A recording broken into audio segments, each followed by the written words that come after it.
You know we back, right? Clear the streets out. Jerome Fandle.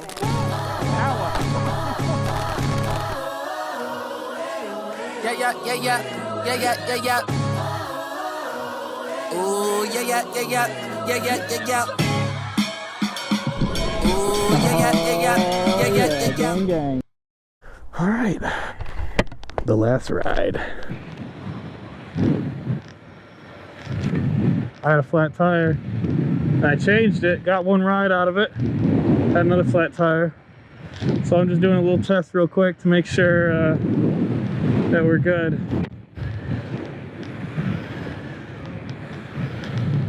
Feels good. Feels good to be back on a ride. I gotta talk to you guys about something really important, so let's go for a ride. Let's get to the good stuff first. I am leaving Grand Rapids. I am leaving Michigan. Oye. I am leaving the Midwest. I am leaving the United States of America for various reasons. Several reasons, really. None of them bad. I'm not running from anything. But for various reasons, I am leaving the country in a few days. So this is the end of Terminal X as you know it. What does that mean? Is this an exaggeration? Is he actually going to be back next week? Is he with us? No. And no. So let me elaborate.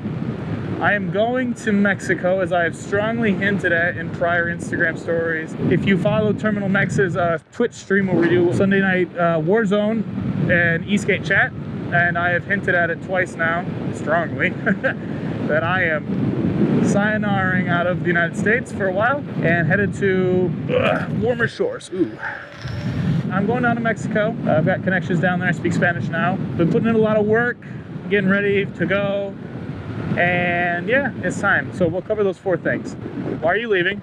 Why Mexico? What's going to happen with you and ESK8? And what's going to happen with the vlog? We'll cover those four. So the first, why are you leaving the United States? It's just cold and snowy here in the winter. It's brutal. It's miserable. It's not fun. Anybody that tells you it's fun is smoking crack. Even if you enjoy snowboarding and stuff, it's still not fun. We get stupid amounts of snow. You get the cold ice.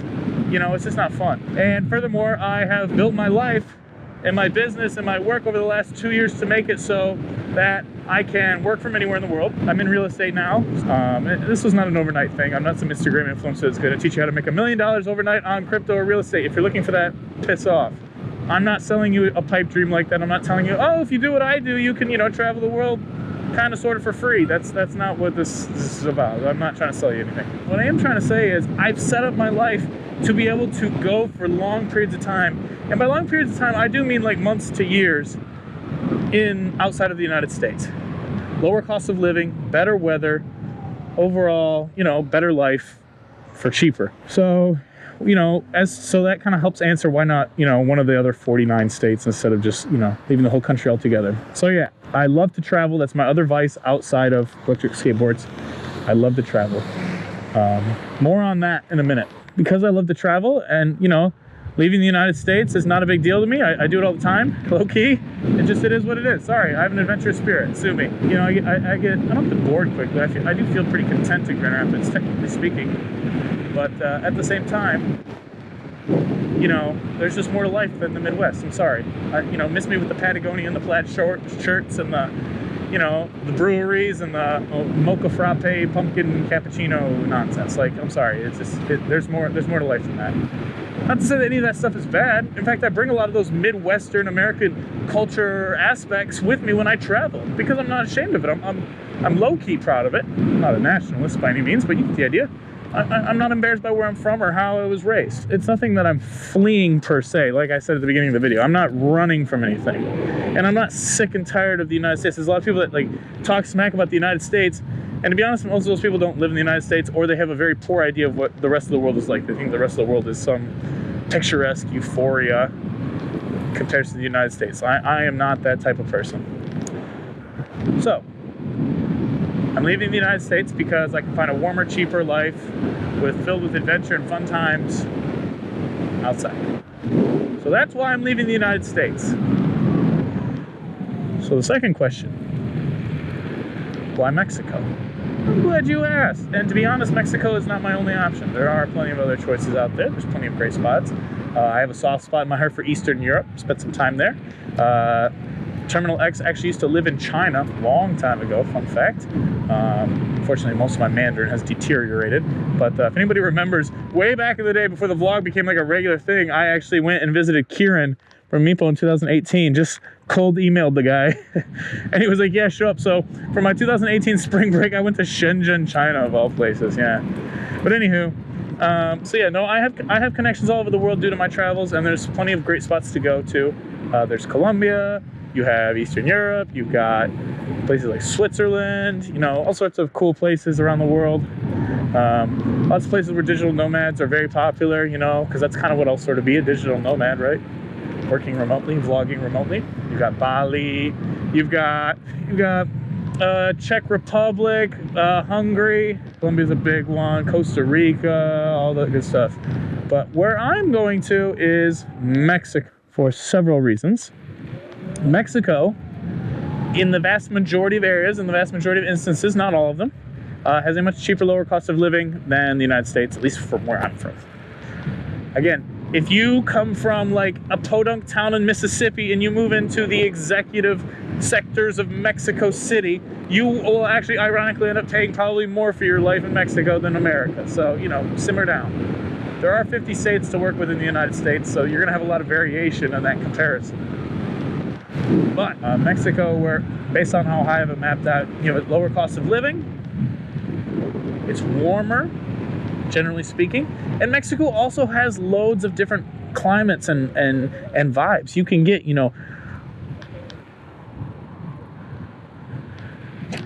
want a race? But yeah, no. So for anybody that thinks that Mexico is just like a big Juarez, like Sicario shootout desert, like, you know, war zone, kindly piss off, skip to the next video, because this is not for you. Mexico is extremely diverse, has loads of different climates and subcultures, historical backgrounds. You know, you've got mountains, deserts, Caribbean, jungles, everything you could imagine, you know, more moderate vibes, you know, cooler, drier spots, and all sorts of cool cities to explore with, you know, loads of history. You know, Mexico has a lot to offer. It's a rich, beautiful place. I also speak some Spanish now, which I've been working on for the past couple of years. I would have to say, you know, Mex would probably be one of the better witnesses that Terminal Mex would say, yeah, my Spanish has gotten better over the last couple of years, but put in a lot of work. There's a lot of people involved for that, a couple in particular that I owe my Spanish to, and for them I am eternally grateful. So what else? Why else Mexico? I have a lot of connections there, and this is kind of like one of the big pickers, not just why did I pick Mexico, but why did I pick this certain spot of Mexico? Great question. When you know the most amount of people, and you know, and you've been in this certain area the most amount of times, you have these natural connections, and you know the area, you know the businesses, you kind of know the vibe, right? So I picked Mexico, and I picked this area in Mexico because I kind of can hit the ground running when I land. I know what to expect. Now, the big question, Terminal X, what about ESK8 in Mexico? Are you taking your boards? What's going on? Great question. At this moment, I will not be bringing my electric skateboard to Mexico. Here's why. A, it is obscenely expensive to ship.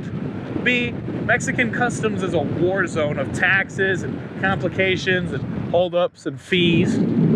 3, the Velocity Unbound was built as a powerhouse, right? A next generation of, you know, battery power technology, realistically. It is not made for the rough and dirty, you know, roads of Mexico. I hate to say dirty because it always makes people think that Mexico is just one big desert town. It's not. But at the same time, I am far away from Shy battery systems in Mexico. I am far away from any other PEV communities in Mexico. I am by myself when it comes to ESK8. I'm on my own, minus a couple e-bike companies out there that I have located. Whatever I am riding out there needs to able to be repaired quickly and easily, and, you know, I need to have support and resources out there because, you know, Mexico is still has a bit more of a frontier's edge. That's probably the best way to put it. There are parts of Mexico that still have a bit of a frontier's edge on it. Kind of like moving to Alaska, right? Or very, very like rural Texas where you're like, wow, like we are out here. there is no free 2-day shipping here with Amazon type of thing. And that's okay. The other thing to keep in mind is that this board was not designed for extremely hot and humid climates like Mexico. This board does not have a heat sink, and it is an 18S board that outputs a stupid amount of power. That was done on purpose. That was created for the Midwest climate, right? It was built in Chicago. I live in Grand Rapids, right? Midwest. Oh, what are we gonna do? That's a great question. I'm not bringing this board for a few reasons. So what's about to happen? Well, at this time, I'm going to go down there without any ESK8. I'm not bringing a boosted board. I'm not bringing any travel compatible battery boards or anything like that. However, there are plans in place for either to import a more durable PEV such as a Suron, which would be a long-term project because that's expensive and it's heavy, so it would take a lot to bring it, but it is possible. It is possible to ship things to Mexico. It just takes work if it's not something very easy and simple like that. So the other idea, and this is what I'm feeling, what I'm more feeling is having a custom board built for a country like Mexico. Hear me out. A board that is built more for the Frontier's Edge lifestyle. So we have, it can handle more off-road style of riding. It can handle rougher environments, less smooth streets. It can handle hot climates and, very humid environments. It can handle a place where I'm not going to have PEV resources next door. So whatever we build this with, we have to keep in mind that if I need to purchase a spare part or a screw, I need to be able to locate it somewhat quickly and easily within the Tri-City area of Cancun, Playa del Carmen, and Tulum in the state of Quintana Roo. There are hardware stores, obviously. There are a lot of parts, but PEV is still so new that, even in the day-to-day world of going and looking for replacement parts or finding stuff, you often have to visit exclusive stores or websites, and that's in the United States, where PEV is arguably this is where PEV kind of comes from, for the most part. Now go to Mexico with that same problem. Good luck, dog. This board will need to be built to be tough, handle hot, humid environments, and at the same time, with parts that are easily replaceable and relatively easy to swap, especially on the go. Mexico, if you're well behaved, Mexico is extremely safe. If you're abusing drugs or substances or doing things you shouldn't be doing, then yeah, it's easy to get involved with the wrong crowd or the wrong police officer, and yeah, you're gonna have a problem. But at that same time, you don't want to be having your board break down in a part of town that's a little sketchy. And that goes in the United States too. This is not a uniquely Mexican problem. You don't want your board breaking down in the wrong part of the south side, right? So, it is what it is. This board needs to be durable. It needs to be easy to replace and work on, and hit the ground running. And it needs to be able to handle a unique aspect of Mexico, which is, oh God. I've passed him before and he's never given me any problems, so we should be good. At stop signs and intersections of a lot of parts of Mexico, there are no lights or roundabouts. It looks like a four-way stop, a big giant four-way stop with multiple lanes, right? Chaotic as all get out. And believe me, when you see it, at first glance, it is chaotic. When you examine it closer, you see there is a bit of a system in place to help people from just smashing into each other. They have placed at almost every crosswalk and almost at every stop sign possible large speed bumps, speed humps, so that you are forced to slow down, and it brings the flow of traffic to a crawl at those places, and it allows traffic to flow. You just kind of, everybody's going 5 to 10 miles an hour, so you can just kind of, pick your spot. You can pick your spot in the traffic flow and just kind of scoot in, much like a roundabout, right? You yield until there's a space in the roundabout, and then you insert your vehicle into the roundabout and proceed on your way, right? The concept the concept is not unfamiliar. So the problem is they do this so much.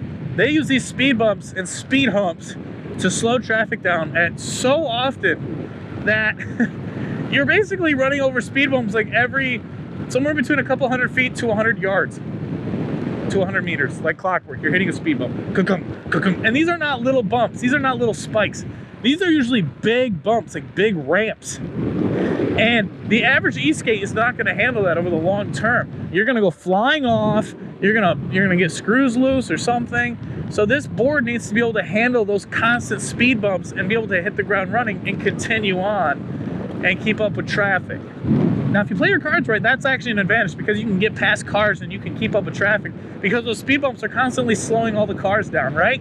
Sounds awesome. It keeps the cars from going 40 miles an hour by you on your ass because in a few feet there's a giant ramp in the middle of the street that they'll kill their car on, right?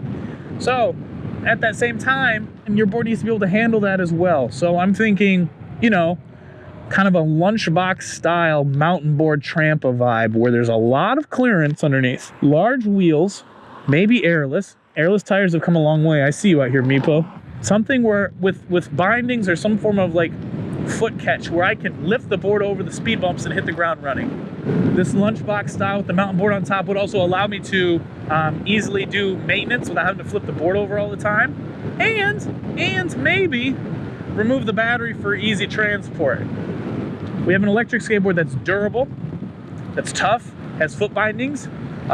It still has, you know, good strength and power, and has, you know, big tires, can go over tough environments, has lots of ground clearance, stuff like that. God, I really don't know where I am. The mountain board, I call it the Mexican board, really. It's a board custom built to handle the tougher environments of Mexico where, you know, PEV support is going to be notoriously difficult to find. It's able to handle tougher environments, tougher climate. I have no memory of this place. Tougher road conditions to where I can hop over speed bumps and cracks and potholes with relative ease. You're getting a trampa mountain board vibe in your mind probably, and that should make sense because that's the vibe I'm going for. Is that a flat? Oh God, I think that is a flat. Bro, I'm switching out this tire when I get home. This is a third flat. The idea is to have a custom built board for this and kind of have it either shipped in pieces or something of that effect. Something where it's easier to send all at once and it's more specifically designed for both travel and tougher environments. Not just Mexico. Man, if I could take the battery out and just pop it in my backpack, take that thing anywhere. It's game over, honestly. Sorry about that, guys. Had to change a tire. It might actually it still might go flat by the time I get back because I think it's the tire's problem, not the tube. We got one more thing to talk about. What is going to happen to the vlogs? We've already established, you know, an ESK8 is a big, long, maybe, hopefully project far in the future. So what now? Well, the goal when I arrive in Mexico is to acquire another form of transportation, most likely a four-wheeler, a quadrimoto. It's stable. I can haul stuff with it, such as other people or groceries. It's relatively stable, unless you take the corners way too tight. And there is a million of them, and I don't know, I just prefer them to learning how to ride a dirt bike. And, you know, I've never ridden a manual vehicle before, so I'd have to learn how to shift gears and probably take the lessons in Spanish, so it would just be a royal pain. I'd rather hit the ground running for you guys and get around nice and easy with a quad that requires no gear shifting. So that is the current plan, in which case I can continue making real moto vlogs from, you know, I can make actual content that is in line with where I got this style of making YouTube videos for you guys for. Thankfully, I've recorded enough vlogs to get well into the new year. What was this? Early November, yeah. So based on the current schedule of uploading every 2 weeks, I can push it. I can get us original ESK8, Chicago, and Grand Rapids content easy into the new year. So there's a good chance you wouldn't actually see any of this until 2023 when it comes to seeing me whip around on a four-wheeler. So you guys will have content from me. Yes, it's not electric, it's a gas quad, but you know what? It's still gonna be fun. We're still gonna have a good time. And you know what? It's gonna be adventures and memories for everybody involved. Last thing is, I'd like to say thanks to all the people that have supported me and helped me out throughout the years, through the Terminal X journey of, gosh, what is it? Been uploading for like 5 years now, right? About 4.5 years now. Grateful for everybody that's been involved.